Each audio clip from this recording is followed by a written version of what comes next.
Abraham, ஈசாக்கு, யாக்கோபின் தேவன் நம்முடைய தேவன். சர்வத்தையும் சிருஷ்டித்து அண்ட சராசரங்களையும் ஆண்டு நடத்துகிற தேவன். அவர் உங்களை நேசிக்கிறபடினால் உங்களோட பேசி வருகிறார். இந்த கடந்த நாட்களில் தொடர்ச்சியாய் பல வாரங்கள் ஆவிக்குரிய வரங்களை குறித்து உங்களோட பகிர்ந்து கொள்ள தேவன் கிருபை கொடுத்தார். நிறைய பேர் அதை குறித்து என்னை சந்தித்த மக்களெல்லாம் சொன்னாங்க, வேதத்தில் இவ்வளவு காரியம் இருக்குதா, இவ்வளவு ஆவிக்குரிய அனுபவம் இருக்குதா, இதுவரைக்கும் நான் இதை அறியாமல் இருந்துட்டேன், இப்போ தான் நான் அதை தெரிந்து கொண்டேன் என்பதாக நிறைய பேர் சொன்னார்கள். எனக்கு ஒரு பெரிய சந்தோஷம். ஆண்டவர் வேத வசனத்தின் வெளிச்சத்துக்குள் அநேகரை நடத்தினதற்காக ஸ்தோத்திரம். இன்றைக்கு இந்த வரங்களை குறித்த இதுவரைக்கும் நான் தொடர்ச்சியாக சொல்லிக்கொண்டே வந்ததை நான் இப்போ உங்களுக்கு சொல்ல விரும்புகிறேன். இந்த ஆவிக்குரிய வரங்களை பெற்றுக்கொள்வது எப்படி? அந்த வரங்களை குறித்து 1 கொரிந்தியர் 12:8-10 9 வரங்கள் சொல்லப்பட்டிருக்கிறது அல்லவா? இந்த வரங்களை எப்படி பெற்றுக்கொள்வது, அதை குறித்த சில காரியத்தை தான் இந்த நாளில் உங்களோட பகிர்ந்து கொண்டு எல்லாரும் சேர்ந்து அதுக்காக ஜெபிக்க போகிறோம். சரியா?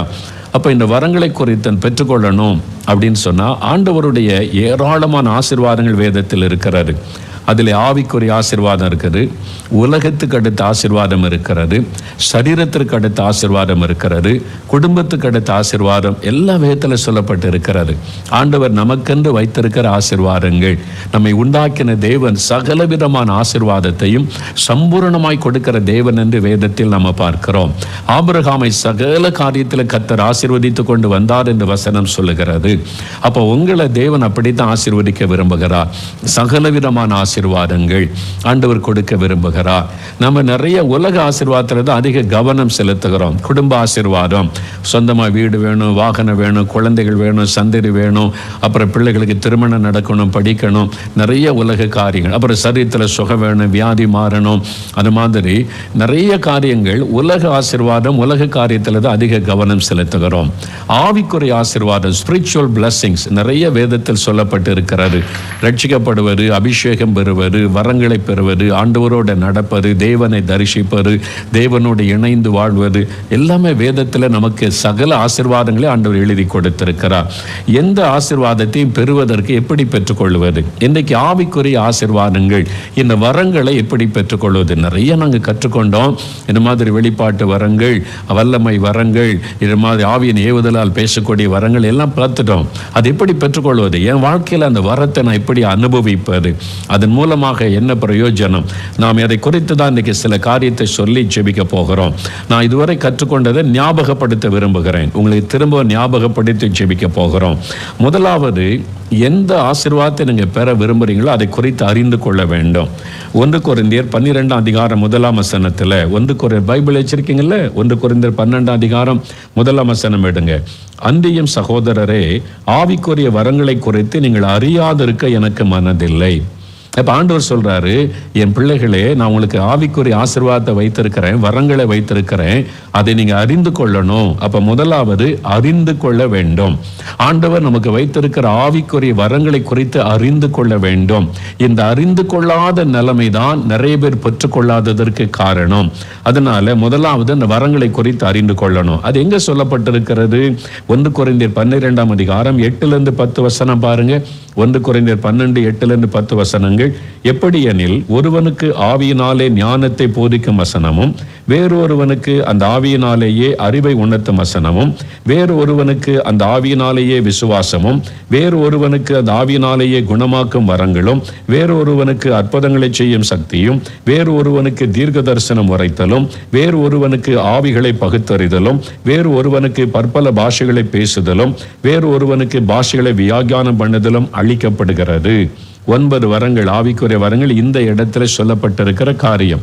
இது போக சில ஊழிய வரங்கள் இருக்கிறது, நாம் அதை பார்க்கல. இதுல இந்த பரிசுத்த ஆவியானவர் மூலமாய் நாம் பெற்றுக்கொள்ளுகிற 9 வரங்களை ஆவியானவர் ஒழுங்குபடுத்தி எழுதி வைத்திருக்கிறார். அப்போ இதுல இந்த வரங்களை நீங்கள் புரிந்து கொள்வதற்கு தான் 3 பகுதிகளாக நான் பிரித்து சொன்னேன். அதில் முதலாவது பகுதி ஆவியின் ஏவுதலால் பேசக்கூடிய வரங்கள். இதுதான் தேவனோடு நெருங்கி உறவாடுவதற்கு உதவி செய்கிற வரங்கள். பற்பல பாஷைகளை பேசுவது, ஆவில நிரம்பி பற்பல பாஷை, டிஃபரண்ட் கைண்ட்ஸ் ஆஃப் டங்ஸ். அப்புறம் பாஷைகளை வியாக்கியானம் பண்ணுகிற வரம், பேசக்கூடிய அந்த அந்நிய பாஷைக்கு அந்த வரத்திற்கு வியாக்கியானப்படுத்துவது. மூன்றாவது தீர்க்க தரிசனம் உரைத்தல். இது எல்லாமே பரிசுத்தாவினால் நிரப்பப்பட்டு நமக்குள்ள ஒரு ஏவுதல் மூலமாக நம்முடைய வாய் வழியாக பேசுகிற அந்த வரம். இரண்டாவது ஒரு பகுதி வெளிப்பாட்டு வரங்கள், கிஃப்ட்ஸ் ஆஃப் ரெவலேஷன், வெளிப்பாட்டு வரங்கள். இதெல்லாம் ஞானத்தை போதிக்கும் வசனம், அறிவை உணர்த்தும் வசனம், ஆவிகளை பகுத்தறிதல் என்கிற வரம், the word of wisdom, word of knowledge, அப்புறம் அந்த ஆவிகளை பகுத்தறிகிற வரம், அசுத்த ஆவிகளை, டிசர்னிங் ஆஃப் த ஸ்பிரிட்ஸ் என்கிற இந்த 3 வரம் வெளிப்பாட்டு வரங்கள், ரகசியங்களை அறிந்து கொள்ளுவதற்கு உதவி செய்கிற வரம். மூன்றாவது வல்லமை வரங்கள், பவர் கிஃப்ட்ஸ், தேவனுடைய வல்லமையை வெளிப்படுத்தக்கூடிய வரங்கள். அது விசுவாசம், குணமாக்கும் வரங்கள், அற்புதங்களை செய்யும் சக்தி, அது வல்லமை வரங்கள். இதான் இப்போ இந்த வரத்தை குறித்து அறிந்து கொள்ளணும். இப்போ ஓரளவுக்கு உங்களுக்கு புரிஞ்சிருக்கும். இதை ஏற்கனவே நான் உங்களுக்கு விளக்கி சொல்லியிருக்கிறேன் ஒவ்வொரு வரங்களை குறித்தோம். சரி, இப்போ முதலாவது நம்ம ஒரு ஆசீர்வாதத்தை பெற வேண்டுமானால் அதை குறித்து அறிந்திருக்க வேண்டும். அப்போ ஆவிக்குரிய வரங்களை பெற்றுக்கொள்ளணுமானால் அந்த வரத்தை குறித்து முதல்ல அறியணும். அப்போதான் அதை பெற்றுக்கொள்ள முடியும். பைபிளில் எல்லாமே எழுதப்பட்டிருக்கிறது, அதை வாசித்து நம்ம அறிந்து கொள்ள வேண்டும். ரெண்டாவது, நாம் அதை பெற்றுக்கொள்ள என்ன செய்யணும்? விசுவாசிக்க வேண்டும். இந்த சொல்லப்பட்டிருக்கிற இந்த ஆவிக்குரிய வரங்கள் எனக்குரியது, எல்லாருக்கும் உரியது, அதை ஆண்டவர் எனக்கும் தருவார் என்று விசுவாசிக்கணும். நம் மனதில் என்ன தவறான எண்ணம் இருக்கிறது? நிறைய கிறிஸ்தவருடைய வாழ்க்கையில் ஆண்டவர் சொல்லுகிறார், என் ஜனங்கள் அறியாமையினால் சங்காரமாகிறார்கள்.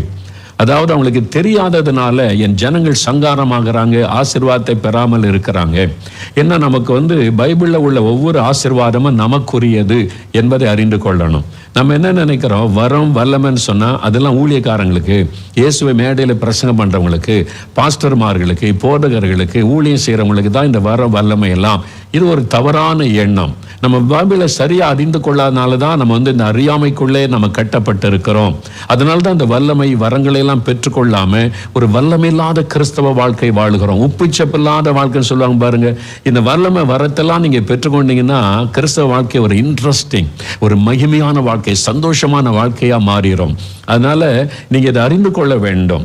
ரெண்டாவது என்ன செய்யணும்? பைபிள் வசனம் என்ன சொல்லுது? 1 கொரிந்தியர் 12ஆம் அதிகாரம் 11ஆம் வசனத்துல பாருங்க, இவைகளை எல்லாம், இந்த வரங்களை எல்லாம் அந்த ஒரே ஆவியானவர் நடப்பித்து தமது சித்தத்தின்படியே அவனுக்கு பகிர்ந்து கொடுக்கிறார். ஊழியக்காரங்களுக்கு தான் கொடுக்கிறான்னு பைபிள்ல சொல்லப்படவில்லை.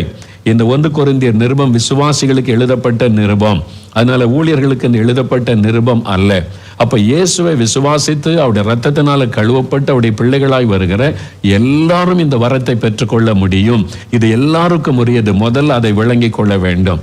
நான் பிசினஸ் மேனுங்க, எனக்கு அப்படின்னு நினைக்க, உங்களுக்கும் இந்த வரம் தேவை. அதனால்தான் ஆண்டவர் எழுதி வைத்திருக்கிறார். இது உங்களுக்கு உரியதுன்னு நீங்க விசுவாசிக்கணும். நான் இப்பதான் ஸ்கூல்ல படிச்சுக்கிட்டு இருக்கிறேன், அல்ல காலேஜில் படிக்கிறேன், நான் படிச்செல்லாம் முடியும். படிங்க, நல்லா படிச்சு முடிங்க. ஆனா இந்த வரம் வல்லமை உங்களுக்கு உரியது. இந்த ஆசீர்வாதத்தை ஏன் பெற்றுக்கொள்ளாம இருக்கிறீங்க? இந்த ஆசீர்வாதம் எனக்குரியது, இந்த வல்லமை வரம் எனக்குரியது. இதை பெற்றுக்கொண்டே நீங்க படிக்கலாம், காலேஜில் படிக்கலாம், வேலை செய்யலாம், ஐடி கம்பெனியில் வேலை செய்யலாம், பிசினஸ் பண்ணலாம்.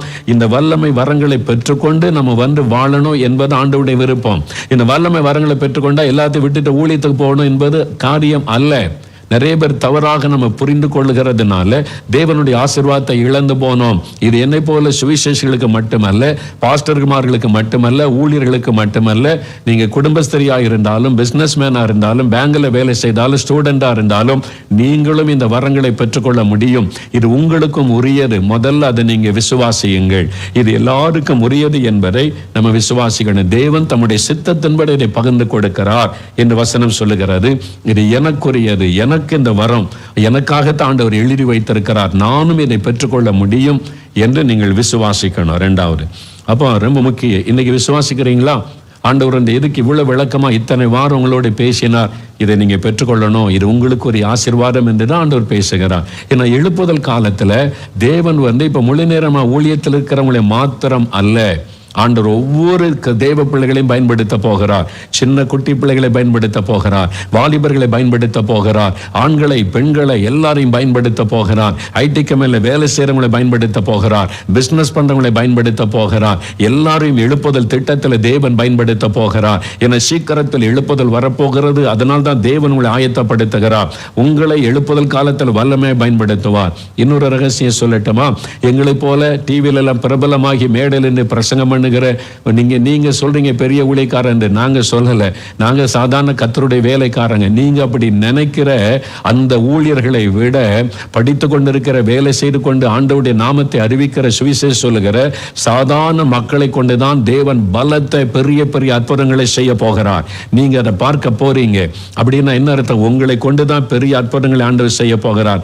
குட்டி பிள்ளைங்க, நீங்க ஜெபிக்கும் போது சப்பானி நடப்பாங்க, நீங்க ஜெபிக்கும் போது பிசாசு ஓடும், நீங்க ஜெபிக்கும் போது குருடர் பார்வையை அடைவாங்க. உங்க ஜெபத்தை வைத்து தேவன் பலத்த அற்புதம் செய்வார். நீங்க வீட்டுல சமையல் தான் செஞ்சுக்கிட்டு இருக்கிறாங்க, இதுதான் என் கதின்னு நினைக்கிறீங்களா? உங்களை பயன்படுத்த போகிறார். உங்க மூலமா அற்புத அடையாளம் நடக்க போகிறது. நீங்க ஒரு வியாபாரியா, உங்களை பயன்படுத்த போகிறார். நீங்க ஒரு டீச்சரா, உங்க மூலம் ஆண்டவருடைய வல்லமை வெளிப்பட போகிறது. நீங்க யாரா இருந்தாலும் சரி, இயேசுக்கு ஒப்பு கொடுத்து அவருக்கு இந்த வாழை அர்ப்பணிச்சுட்டா போதும். உங்கள் ஒவ்வொருவரையும் கர்த்தர் எழுப்புதல் காலத்தில் பயன்படுத்த போகிறார். அற்புதங்கள் அடையாளம் நடக்க போகிறது. இது எப்படி நம்புறதுன்னு சொல்றீங்களா?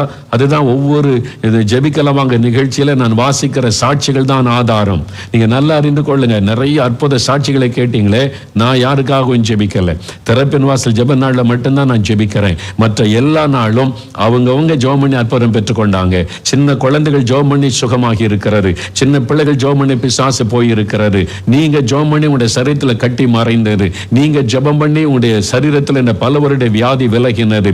உங்க ஜெபத்தை கேட்டு உங்களுக்கு அற்புதம் செய்த ஆண்டவர் இப்ப உங்க மூலமா மற்றவங்களுக்கு சுகம் கொடுக்க மாட்டாரா? மற்றவங்களை விடுதலையாக்க மாட்டாரா? அதுக்குத்தான் தேவன் உங்களை உருவாக்குவதற்கு தான் இந்த ஜெபிக்கலாம் வாங்க நிகழ்ச்சியை கர்த்தர் நடத்தி கொண்டு இருக்கிறார். எழுப்புதலுக்காக உங்களை உருவாக்கும்படி, ஆயத்தப்படுத்தும்படி. அதனால நீங்க இது எனக்கு இல்ல, யாராவது செய்யட்டும் அப்படி நினைக்கவே நினைக்காதுங்க.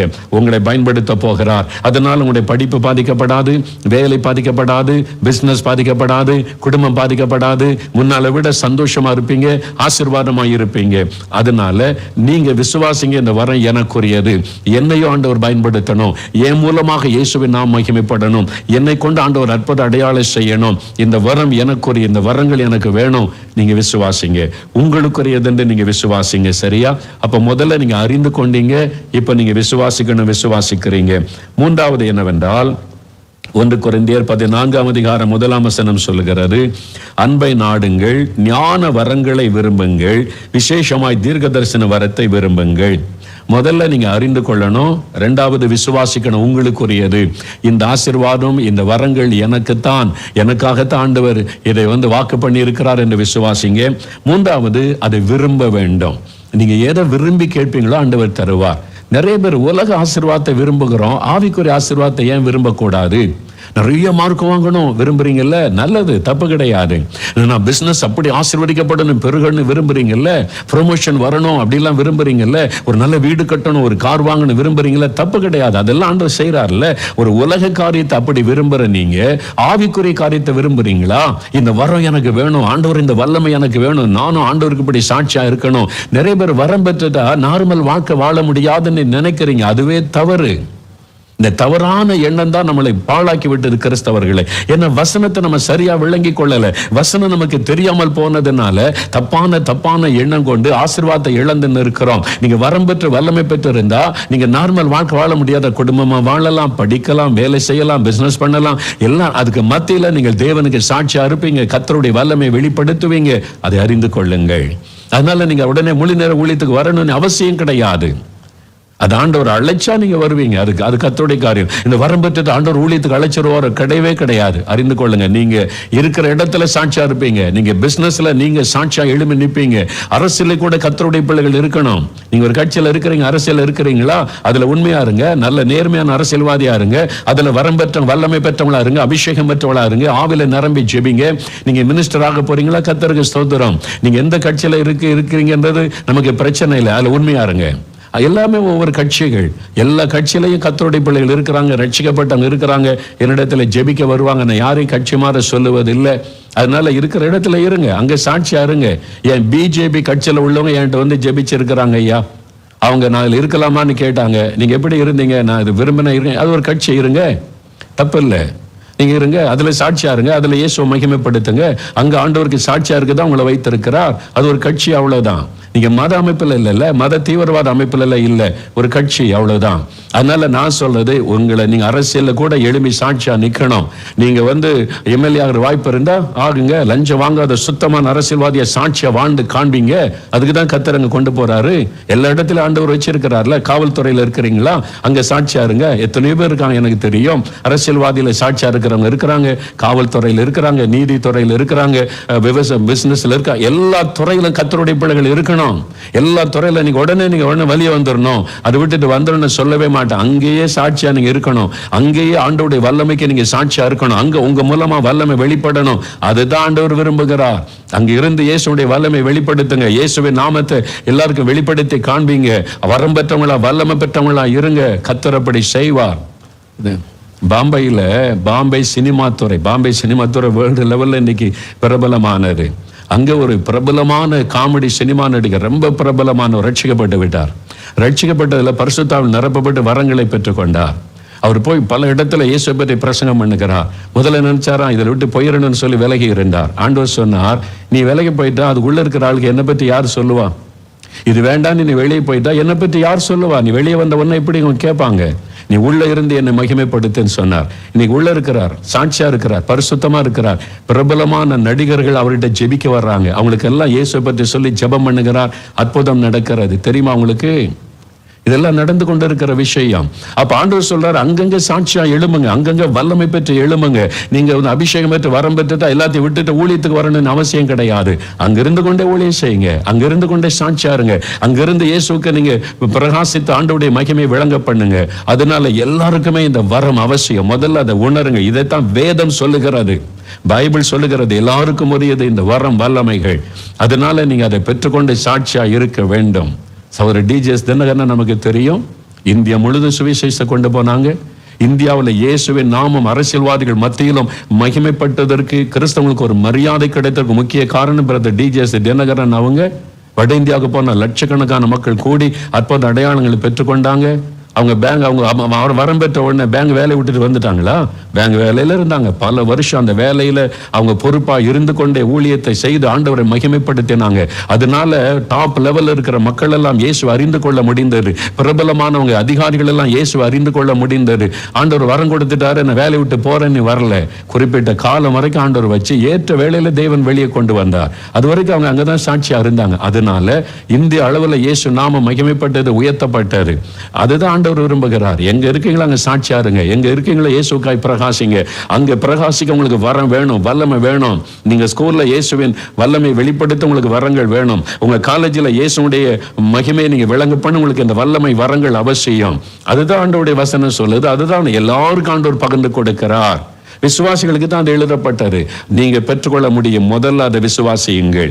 இது எனக்குரியது, இந்த வரம் எனக்குரிய, வாஞ்சிங்க. ஆண்டவரே இந்த வரம் வேணும், இந்த வல்லமை வேணும். பாருங்க, ஞான வரங்களை விரும்புங்கள், விசேஷமாய் தீர்க்க தரிசன வரத்தை விரும்புங்கள். அது விரும்பணும், வாஞ்சிக்கணும்.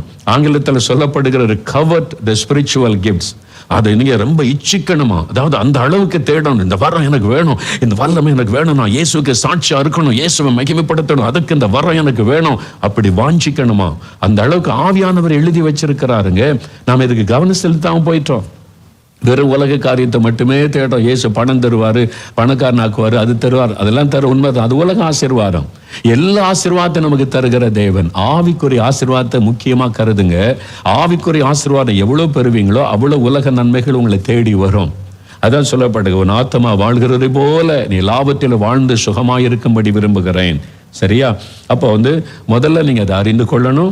ரெண்டாவது விசுவாசிக்கணும், எனக்கு உரியது இந்த வரம், வல்லமை என்று.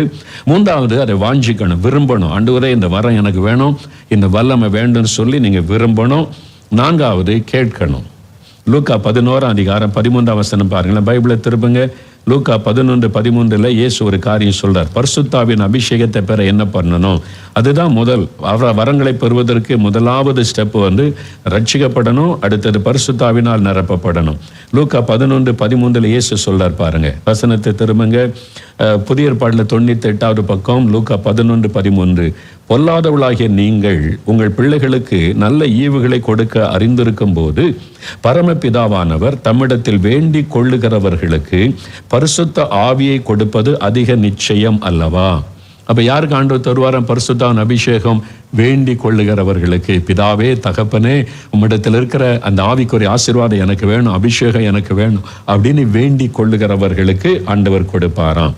லூக்கா 11:9 பாருங்க, கேளுங்கள் அப்பொழுது உங்களுக்கு கொடுக்கப்படும், தேடுங்கள் அப்பொழுது கண்டடைவீர்கள், தட்டுங்கள் அப்பொழுது உங்களுக்கு திறக்கப்படும். நீங்க கேட்கணும், தட்டணும். பரலோகத்தை, ஆண்டவரே இந்த வரங்கள்லாம் எழுதி வச்சிருக்கீங்களே எனக்கு தானே, நான் உங்க பிள்ளை தானே, அந்த வரத்தை எனக்கு தாங்க, அந்த வரத்தினால என்னை நிரப்புங்க, நான் உங்களுக்கு சாட்சியா இருப்பேன், உங்களை மகிமைப்படுத்துவேன், உங்களை வெளிப்படுத்துவேன், அதுக்கு அந்த வரம் எனக்கு வேணும், வல்லமை வேணும். கேளுங்க, ஆண்டவரிடத்துல கேளுங்க, பரலோகத்தை தட்டுங்க, கதவை தட்டுங்க, விடாதுங்க, திறக்கப்படும் வரைக்கும் தட்டுங்க, பெற்றுக்கொள்ளும் வரைக்கும் கேளுங்க.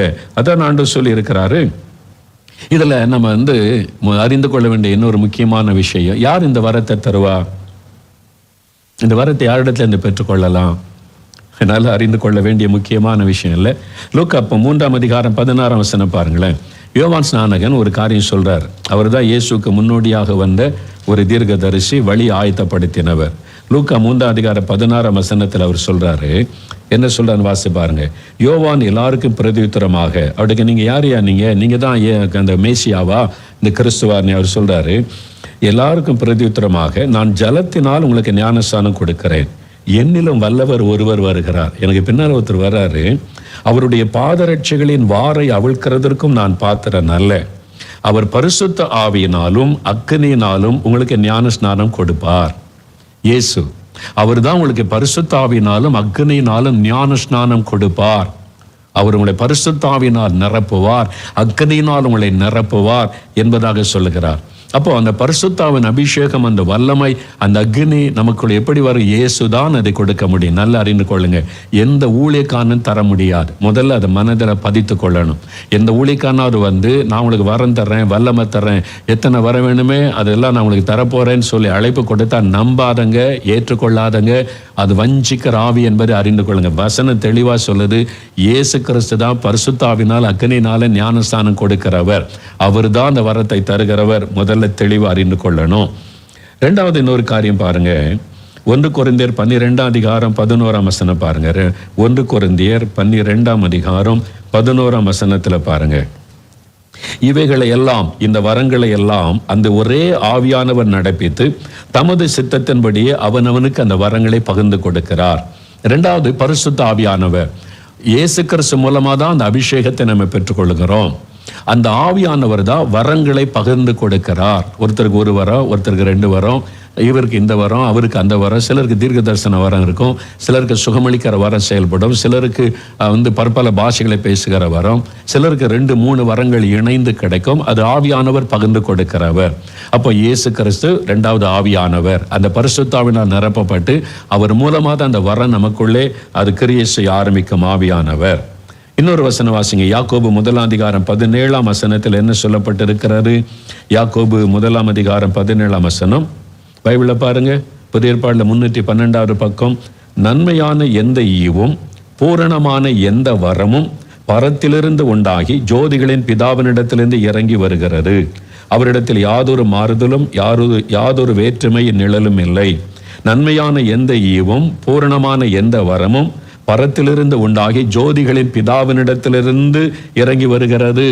அப்போ பாருங்க, பிதா, குமாரன், பரிசுத்த ஆவியானவர். அவர் 1-3 கிரியை செய்கிற தேவன். அப்ப இந்த வரங்கள் விஷயத்திலையும் இந்த 3 வசனங்களை இணைத்து பாருங்க. பிதாவாகிய தேவனிடத்திலிருந்து வருகிறாரு. யார் அதை நமக்கு தருகிறார்? இயேசு கிறிஸ்து அதை நமக்கு தருகிறார். எப்படி இந்த வர நம்ம மூலமா செயல்படுகிறது? பரிசுத்த ஆவியானவர் மூலமாய். அவ்வளவுதான். அவர் தான். நீங்க அங்க ஊழியக்காரனோ வேற யார் மேலே கவனம் போகக்கூடாது. அவர் தான் எனக்கு தர ஜோதிகளின் பிதாவினிடத்தில் இந்த வரம் வருது. அது எப்படி நம்ம கிடைக்கிறது? இயேசு கிறிஸ்து மூலமாய்.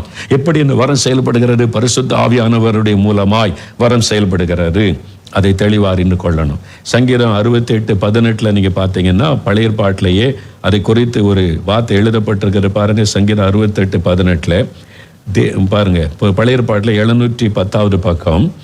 சங்கீதம் 68:18 தேவரீர் உன்னதத்திற்கு ஏறி சிறைப்பட்டவளை சிறையாக்கி கொண்டு போனீர். தேவனாகிய கர்த்தர் மனுஷருக்குள் வாசம் பண்ணும் பொருட்டு துரோகிகளாகிய மனுஷர்களுக்காகவும் வரங்களை பெற்றுக்கொண்டீர். இயேசு கிறிஸ்துவை குறித்து இங்கு சொல்லப்படும் தீர்க்க தரிசனமா. அவர் தான் துரோகிகள். நாம் துரோகிகளான மனுஷர் நம்ம அவருடைய பிள்ளையா மாற்றி இருக்கிறார். துரோகிகளை அவருடைய பிள்ளைகளா மாற்றி இருக்கிறார். இப்ப நமக்கு வரங்களை அவர் தேவனிடத்திலிருந்து பெற்றுக்கொண்டாராம். அந்த வரங்களை நமக்கு தருவதற்கு இயேசு பெற்றுக்கொண்டார் என்று வசனம் சொல்லுகிறாரு. எபேசியர் 4 அதிகாரம் 8 வசனத்திலும் கூட நீங்கள் அதை பார்க்க முடியும். எபேசியர் 4 8 வசனத்தில் பாருங்க. புதிய ஏற்பாட்டில் 266 பக்கத்தில் பாருங்க. ஆதலால் அவர் உன்னதத்திற்கு ஏறி, இயேசு கிறிஸ்து சிறைப்பட்டவளை சிறையாக்கி மனுஷர்களுக்கு வரங்களை அளித்தார் என்று சொல்லி இருக்கிறார்.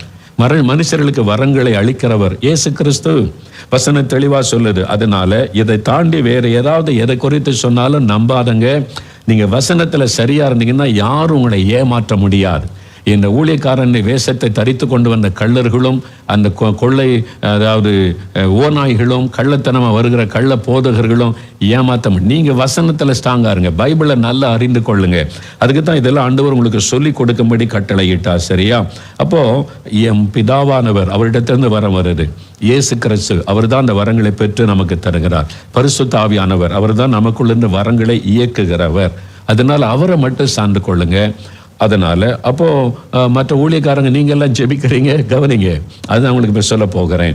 இந்த வரங்களை நம்ம எப்படி பெற்றுக்கொள்றதுன்னா, நாம் கேட்பதன் மூலம் பெற்றுக்கொள்ளலாம். அது மாத்திர ஊழியர்கள் ஒழுங்குக்காக ஜெபிப்பதன் மூலமா பெற்றுக்கொள்ளலாம். அது தேவன் தான் தருகிறார். ஒரு வசனம் பாருங்க. ரோமர் 1 அதிகாரம் 10வது வசனம் பாருங்க. ரோமர்கள் நிருபம் 1 அதிகாரம் 10வது வசனம் பாருங்க. 207வது பக்கம் புதிய ஏற்பாட்டில் ரோமர் 1 அதிகாரம் 10ஆம் வசனம்.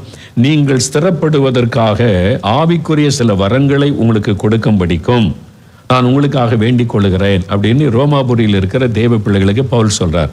அவர் சொல்றார், உங்களுக்காக நான் ஜெபிக்கிறேன், பல காரியத்துக்கு ஜெபிக்கிறேன். அதுல ஒன்று, நீங்க கர்த்தருக்குள்ள ஸ்திரப்படணும், வல்லமை உள்ளவளா இருக்கணும். அதற்கு ஆண்டவர் சில ஆவிக்குரிய வரங்களை உங்களுக்கு கொடுக்கும்படிக்கு நான் வேண்டுதல் செய்கிறேன். நம்ம ஜெபிக்க முடியும். ஆண்டவரே இந்த பிள்ளைகளுக்கு உங்களுடைய வரங்களை கொடுங்க, அவங்க ஸ்திரப்படணும், கர்த்தருக்குள்ள பலனா இருக்கணும், சாட்சியா இருக்கணும், அதற்கு அவங்களுக்கு வரங்கள் அவசியம், வரங்களை கொடுங்கன்னு ஊழியர்கள் ஜெபிக்கலாம். ஊழியர்கள் கொடுக்க முடியாது. 2 வித்தியாசத்தை அறிந்து கொள்ளுங்கள். நான் உங்களுக்காக ஜெபிக்கலாம், ஆனால் நான் உங்களுக்கு வரத்தை கொடுக்க முடியாது. வரத்தை கொடுக்கிறவர் அவர்தான். அதனால இந்த வித்தியாசத்தை புரிந்து கொள்ளுங்கள். பவுல் ஜெபம் பண்ணினார், ஆனால் வரத்தை கொடுக்கிறவர் கர்த்தர், வரத்தை கொடுக்கிறவர் இயேசு கிறிஸ்து. அந்த அபிஷேகம் உங்களுக்குள்ள வரும்போது ஆவியானவர் தான் அந்த வரம் உங்களுக்குள்ள செயல்பட வைக்க முடியும். ஆனா உங்களுக்காக ஜெபிக்கிறேன், அதனால தான் உங்க கூட சேர்ந்து நான் ஜெபிக்கிறேன், அவ்வளவுதான். ஆனா நான் யாருக்கு வரது, நீ இந்த வரத்தை வச்சுக்க, நீ இந்த வர வச்சுக்க, உனக்கு இந்த வரம் வேணுமா நான் தர்றேன், இப்படி செய்யவே முடியாது. தயவு செய்து அது மாதிரி ஏமாந்து போகாதங்க. யார் சொன்னாலும் அதை நம்பாதங்க. உங்களுக்கு என்ன வரம் தேவைன்னு ஆவியானவருக்கு தான் தெரியும். அந்த வரத்தை உங்களுக்கு பகிர்ந்து அளிப்பார். நீங்க ஜெபிக்கும் போது உங்க கூட சேர்ந்து ஜெபிக்கிறதற்கு ஊழியர்கள் உதவி செய்யலாம். அதுதான். இன்னொரு காரியம் இருக்குது. பவுல் சொல்றாரு 1 தீமோத்தேயு 4 அதிகாரம் 14ஆம் வசனம் பாருங்க. 1 தீமோத்தேயு 4 அதிகாரம் 14ஆம் வசனத்துல பாருங்க. 1 தீமோத்தேயு 4:14 புதிய ஏற்பாட்டில் 288வது பக்கம். மூப்பராகிய சங்கத்தார் உன்மேல் கைகளை வைத்தபோது தீர்க்க தரிசனத்தினால் உனக்கு அளிக்கப்பட்ட வரத்தை பற்றி அசதியாயிராதே. தீமோத்தேயு ஒரு இளம் ஊழியக்காரன். மூப்பராகிய சங்கத்தார், அதாவது சபையில அந்த எல்டர்ஸ், அவங்கெல்லாம் சேர்ந்து அவனை பிளஸ் பண்ணி ஊழியத்துக்கு அர்ப்பணித்து ஜெபிச்சிருக்கிறாங்க. அப்படி அவங்க எல்லாரும் கை வைத்து ஜெபம் பண்ணும் போது தீர்க்க தரிசனமா அவனுக்கு ஆவிக்குரிய வரம் கொடுக்கப்பட்டது, சொல்லப்பட்டிருக்கிறது. உனக்கு இந்த வரம் தர அருளப்படுகிறது. அது தீர்க்க தரிசனம், தேவனுடைய வார்த்தை, கர்த்தர் பேசுவது. கர்த்தர் சொல்றாரு, நான் உனக்கு இந்த வரம் தந்திருக்கிறேன், உன்னை பயன்படுத்த போகிறேன் என்பதாக தீர்க்க தரிசனத்தினால் அளிக்கப்பட்ட வரம். அப்போ எல்லாரும் கை வைத்து ஜெபிக்கும் போது அந்த வரத்தை அவன் பெற்றுக்கொண்டான். அப்பொழுது தீர்க்க தரிசன வார்த்தை சொல்லப்பட்டு அதன் மூலமாய் அவனுக்குள்ளே வரம் செயல்பட ஆரம்பித்தது. அதை குறித்து அசதியாயிராத. நீ பெற்றுக்கொண்ட வரத்தை அனல் மூட்டி எழுப்பு. நீ ஒரு இடத்துல சொல்ல, அனல் மூட்டி எழுப்பு. ஆண்டவர் உனக்கு வரம் தந்திருக்கிறாரு, நீ அசதியா விட்டு விடாத.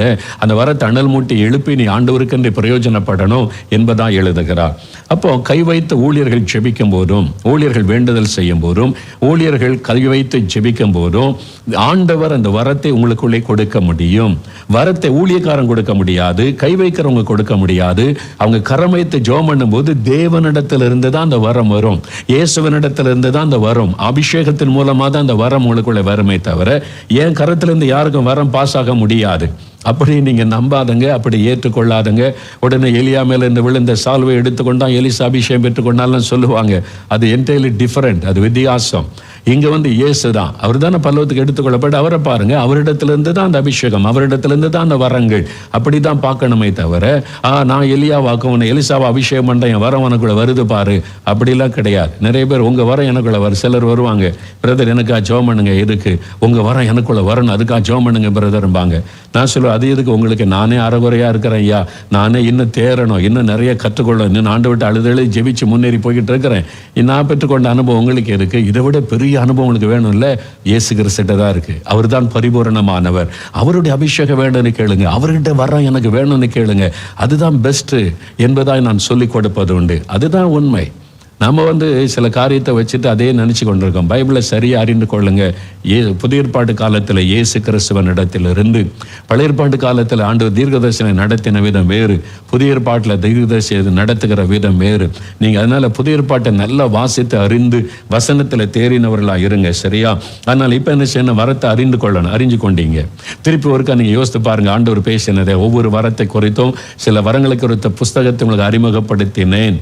சௌரர் டிஜிஎஸ் தினகரன் எழுதின புஸ்தகம், சௌரர் சாம் ஜபத்ர் அவங்க எழுதின புஸ்தகம், பாஸ்டர் ஜான் ராஜ் ஐயா எழுதின புஸ்தகத்தில் அறிமுகப்படுத்தினேன். நீங்கள் இதை வாசித்தாலே நிறைய வரங்களை குறித்து ஒரு அறிவு உங்களுக்கு கிடைச்சிருக்கும். அப்போ அந்த வரத்தை குறித்த ஒரு வாஞ்சை உங்களுக்குள்ள வரணும். முதல்ல விசுவாசிக்கணும், எனக்கு இந்த வரம், என்னையும் இந்த வரத்தினால் ஆண்டவர் நிரப்புவார் என்று குட்டி பிள்ளைகள் விசுவாசிக்கணும், பெரியவங்க விசுவாசிக்கணும். அப்புறம் வாஞ்சிக்கணும், எனக்கு இந்த வரம் வேணும் ஆண்டவரே, தாகம் கொள்ளணும், தாகத்தோட தேன், ஆண்டவரே நான் உமக்கு சாட்சியா இருக்கிறதுக்கு இந்த வரம் எனக்கு வேணும், நான் உம்முடைய வல்லமை வெளிப்படுத்த இந்த வரங்கள் வேணும்னு கேட்கணும். அதன் பிறகு கேட்கணும் வாய் திறந்து.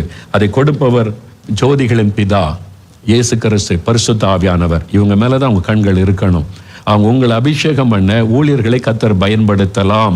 பவுல் கை வைத்து ஜெபித்த போது எபேசு பட்டணத்தில் அபிஷேகம் பெற்று அவங்க அந்நிய பாஷை பேசி தீர்க்கதரிசனம் உரைத்தார்கள். அப்போஸ்தலர் 10 பார்க்கிறோம். பேதுரும் யோவான் கை வைத்து ஜெபித்த போது நிறைய பேர் அபிஷேகம் பெற்றாங்க. அப்போஸ்தலர் 8 வாசிக்கிறோம். கை வைக்குதல் மூலமாய் உண்டாகிற அந்த ஆசீர்வாதங்கள் பைபிளில் எழுதப்பட்டிருக்கிறது உண்மை. ஆனா கை வைக்கிறதா ஊழியக்காரனுடைய வேலை, அபிஷேகம் பண்ணுகிறவர் ஆண்டவர். அதை மறந்துடக்கூடாது. வியாதிஸ்தர் மேல கைகளை வைப்பீங்க, அப்ப சுகமடைவாங்கன்னு என்ன அர்த்தம்? இயேசுவின் நாமத்துல கை வைக்கிறதா என்னுடைய வேலை, சுகமாக்குகிறவர் அவர். இதைத்தான் நம்ம புரிந்து கொள்ளணும். அதனால இதுல கரெக்டா இருந்துட்டீங்கன்னா நீங்க கரெக்டா போகலாம் வசனத்தின்படி. அதனால இன்றைக்கு ஆண்டோடத்துல கேட்க போறீங்க. அப்போ நிறைய பேருக்குள்ள அந்த வரம் இருக்கிறது. சரி, 9 வரைக்கும் எனக்கு எத்தனை வரம் கிடைக்கும் அப்படின்னு கேட்டா, ஆண்டவர் பகிர்ந்து கொடுக்கிறார். உங்களுக்கு சில வேளை உங்களை கொண்டு சுகமளிக்கிற வரத்தை கொடுத்து அநேகரை குணமாக்க உங்களை பயன்படுத்தலாம்.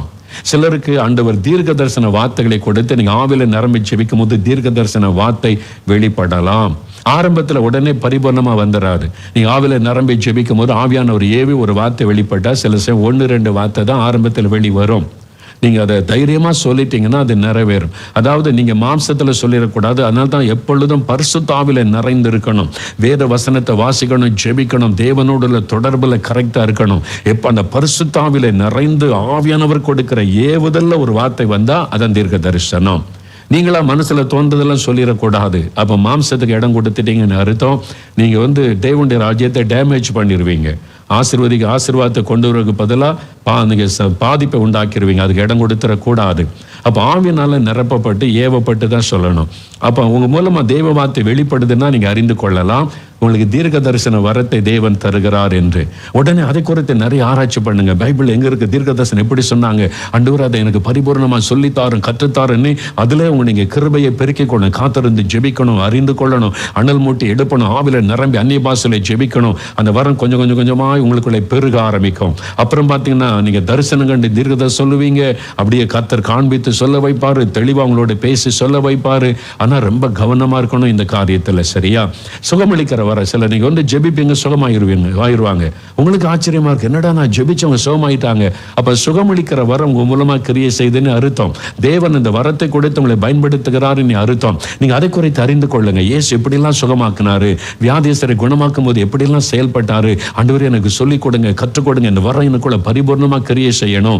நான் ஜெபிக்கும் போது உம்முடைய நாம மகிமைக்கின்ற சப்பானிகள் நடக்கணும், குருடர் பார்வையடையணும், அப்போ என்ன அபிஷேகம் பண்ணி என்னை பலப்படுத்துங்கன்னு சொல்லி அதை அனல் மூட்டி எழுப்பணும். அப்ப அந்த வரம் உங்களுக்குள்ள பெருக ஆரம்பிக்கும். நீங்க சில சமயம் ஜெபிக்கும் போது ரகசியம் வெளிப்படுத்தப்படும். உங்கள்கிட்ட ஜெபிக்க வந்திருப்பாங்க, ரகசியம் வெளிப்படும். அப்போ உங்களுக்கு ஆச்சரியம், அவங்க உள்ளத்தில் உள்ள ஆண்டவர் காமிக்கிறாரு, நீங்கள் சொன்ன கரெக்டாக இருக்கும். அப்போ அறிவை உணர்த்துகிற வசனம், வேர்ட் ஆஃப் நாலேஜ் வரம் உங்களுக்கு ஆண்டவர் தந்திருக்கிறாரு. அதை நீங்கள் பயன்படுத்தி ஆத்மாக்களை ரட்சிப்புகளை நடத்தலாம். அப்போ அந்த வரம் உங்களுக்குள்ள இன்னும் பெருகுவதற்கு நீங்கள் ஜெபிக்கணும். சிலருக்கு 2 வரம் 3 வரம் செயல்படும். சுகமளிக்கிற வரம், அதான் சொன்னேன், விசுவாச வரம், சுகமளிக்கிற வரம் இணைந்து செயல்படும். சிலருடைய வாழ்க்கையில் வேர்ட் ஆஃப் நாலேஜ், அறிவை உணர்த்துகிற வசனம், வேர்ட் ஆஃப் விஸ்டம், ஞானத்தை போதிக்க வசனம், சுகமளிக்கிற வரம் இணைந்து செயல்படும்.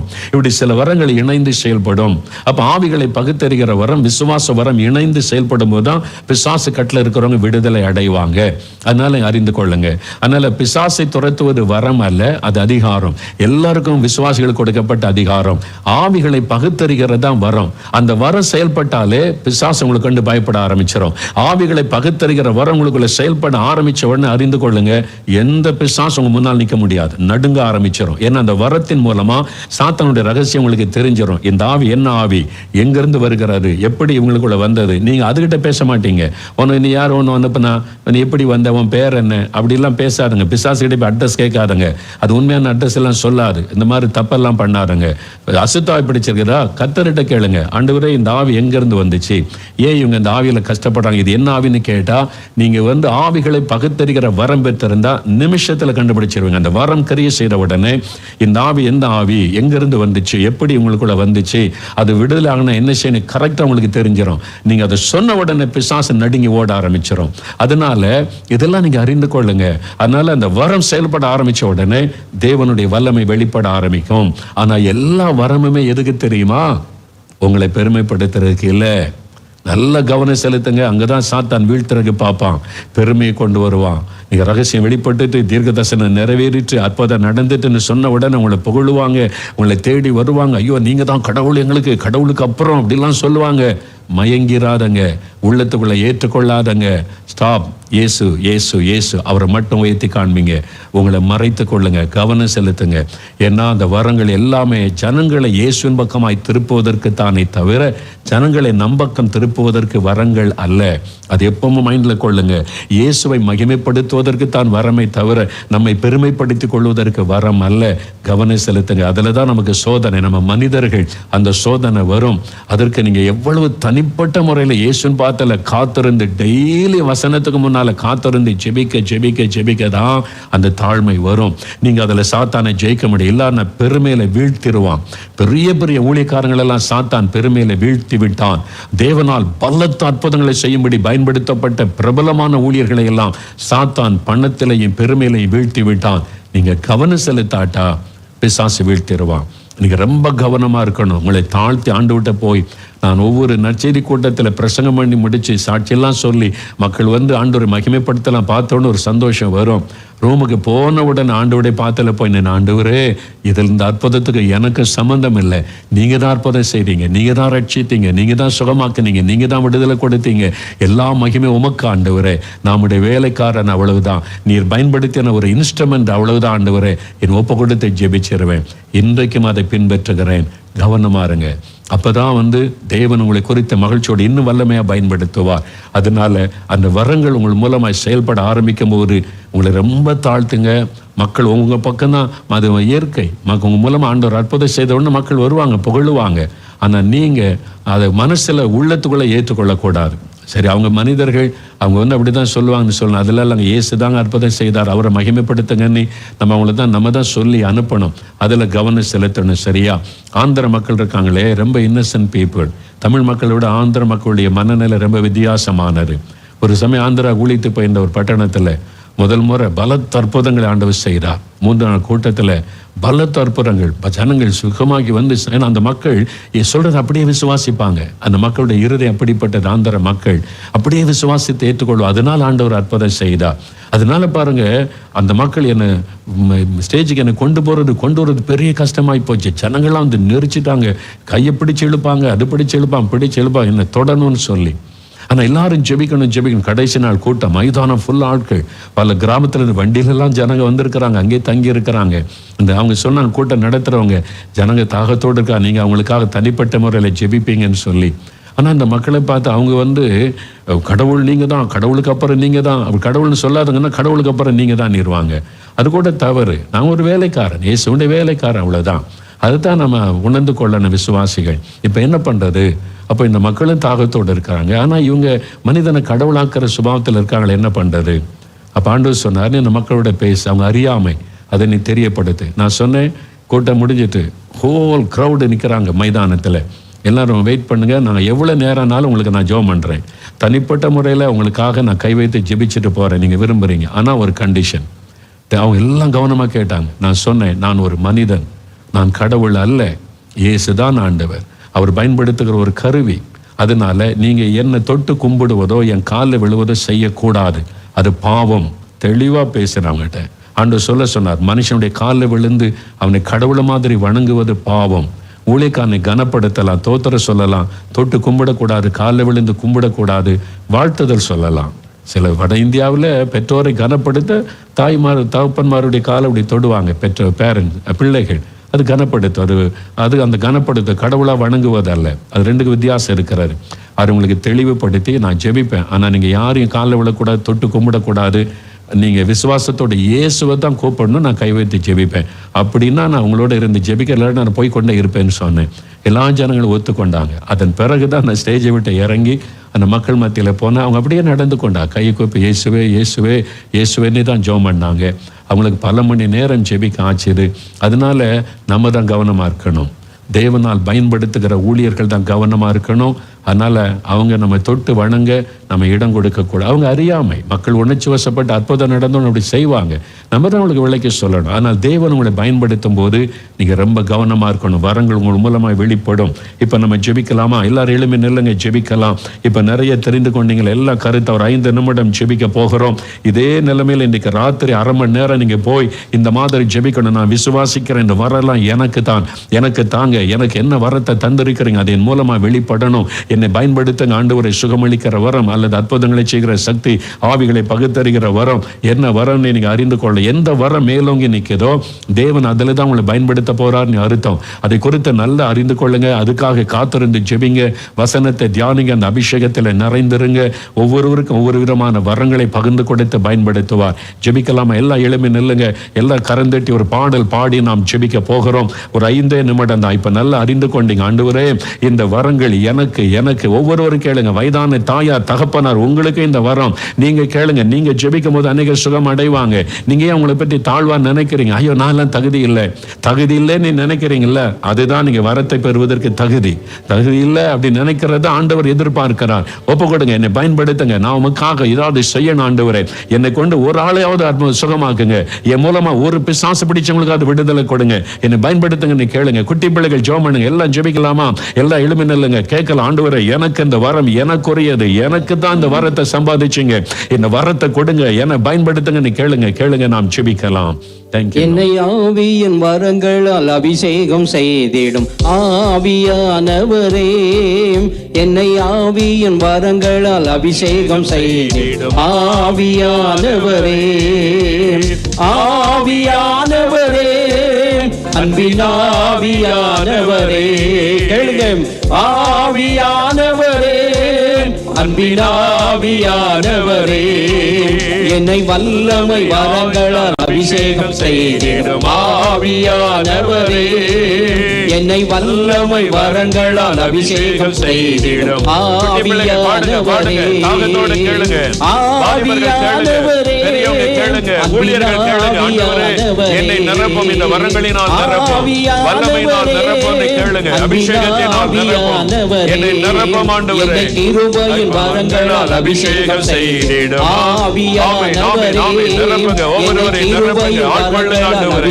அக்கினி இறங்கட்டும், வல்லமை இறங்கட்டும், வரங்கள் ஒவ்வொருவரை நிரப்பட்டும் ஆண்டவரே, வரங்கள் அவர் மேலே இறங்கட்டும், ஒவ்வொருவர் மேலே இறங்கட்டும், அபிஷேகத்தின் வல்லமை இறங்கட்டும், வரங்களினால் நிரப்பும், வல்லமையினால் நிரப்பும், வல்லமையால் பயன்படுத்தும், அக்கினியாய் உம்முடைய வல்லமை இறங்கட்டும், இறங்கட்டும், இயேசுவே நிரப்புங்க, ஒவ்வொருவரை நிரப்புங்க ஆண்டவரே, நிரப்பிக் கொண்டு இருக்கிறீர் ஆண்டவரே, அக்கினியாய் வல்லமை இறங்கட்டும், அக்கினியாய் வரங்கள் இறங்கட்டும், ஒவ்வொருவரை வல்லமையாய் பயன்படுத்தும் ஆண்டவரே, பயன்படுத்தும் செலுத்துங்க. ஆவியானவரே, Yes, Lord. Yes, அன்பின் Lord.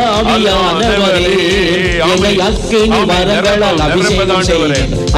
ஆவியானவரே, என்னை அக்கினி வரங்களால் அபிஷேகம் செய்யும். ஆவியானவரே, ஆவியானவரே, அன்பின் ஆவியானவரே, ஆவியானவரே, அன்பின் ஆவியானவரே, ஆவியானவரே, அன்பின் ஆவியானவரே, ஆவியானவரே, வரங்கள் வெளிப்படட்டும் மூலமாய் எழுப்புதலுக்காக ஆயத்தப்படுத்த கருவிகளால் பயன்படுத்தும். அக்கினி இறங்கட்டும். அக்கினி நிரப்பட்டும். ஒவ்வொருவரை நிரப்பட்டும் இப்பொழுது. நிரப்பட்டும் இப்பொழுது. நிரப்பட்டும் இப்பொழுது. ஒவ்வொருவரை நிரப்பி பயன்படுத்தும். வல்லமை வெளிப்படட்டும் ஆண்டவரே. Thank you Lord. உமக்கு நன்றி, உமக்கு நன்றி. அப்படியே எல்லாரும் வலதுகர முயற்சி சொல்லுங்க. என்னை நிரப்பினதற்காய் ஸ்தோத்திரம். வல்லமையினால் வரங்களினால் என்னை அபிஷேகித்ததற்காய் ஸ்தோத்திரம். நான் பெற்றுக்கொண்டேன், நான் விசுவாசிக்கிறேன் என்று துதிக்க ஆரம்பிங்க. துதிக்க ஆரம்பிங்க. வாய் திறந்து துதிக்க ஆரம்பிங்க.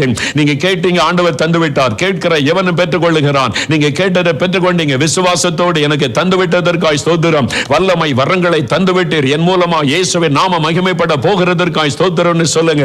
தகப்பனே, இங்கே உள்ள குட்டி பிள்ளைகள், சிறு பிள்ளைகள், பெரியவர்கள் ஒவ்வொருவரை நிரப்புகிறதற்காய் நன்றி. வாலிபர்கள், வாலிப மகன், வாலிப தம்பிமார்கள் ஒவ்வொருவர் மேல உம்முடைய அபிஷேகத்தின் வல்லமை வரங்களினால் நிரப்பி ஆட்கொள்ளுகிறதற்காய் நன்றி. வயதான தகப்பன்மார்கள், தாய்மார்கள் ஒவ்வொருவரை நிரப்புகிறதற்காய் ஸ்தோத்திரம். ஒவ்வொரு ஊழியர்களை வரங்களினால் நிரப்பி வல்லமையாய் பயன்படுத்தும்படி உம்முடைய அபிஷேகம் இறங்கினதற்காய் ஸ்தோத்திரம். நாளை தின ஆராதனையிலே சபைகளிலே வரங்கள் வெளிப்படட்டும், வல்லமை வெளிப்படட்டும். ஒவ்வொரு போதகர்களையும் வல்லமையினால் வரங்களினால் நிரப்பி பயன்படுத்தும். ஒவ்வொரு பாஸ்டர்மார்களையும் வரங்களினால் வல்லமையினால் நிரப்பி பயன்படுத்தும். நாளைக்கு ஆராதனையிலே சுகமளிக்கிற வல்லமை வெளிப்படட்டும். அசுத்தாவிகள் அலறட்டும், ஓடட்டும், விடுதலை உண்டாகட்டும். உம்முடைய வல்லமை ஒவ்வொரு ஊழியர்கள் மூலமாய் சபைகளிலே வெளிப்படட்டும். ஒவ்வொரு பிஷப்மார்களையும் வல்லமையினால் வரங்களினால் நிரப்பி பயன்படுத்தும். அவங்க ஜெபிக்கும் ஒரு வியாதியஸ்தர்கள் சுகம் அடையட்டும். அசுத்தாவிகள் ஓடட்டும். உம்முடைய வல்லமை வெளிப்படட்டும். சிறு பிள்ளைகள், வாலிபர்கள் ஒவ்வொருவரை நிரப்பினதற்காய் ஸ்தோத்திரம். அபிஷேகித்ததற்காய் ஸ்தோத்திரம். வரங்களை கொடுத்து விட்டதற்காய் ஸ்தோத்திரம். நிரப்பி விட்டதற்காய் ஸ்தோத்திரம்.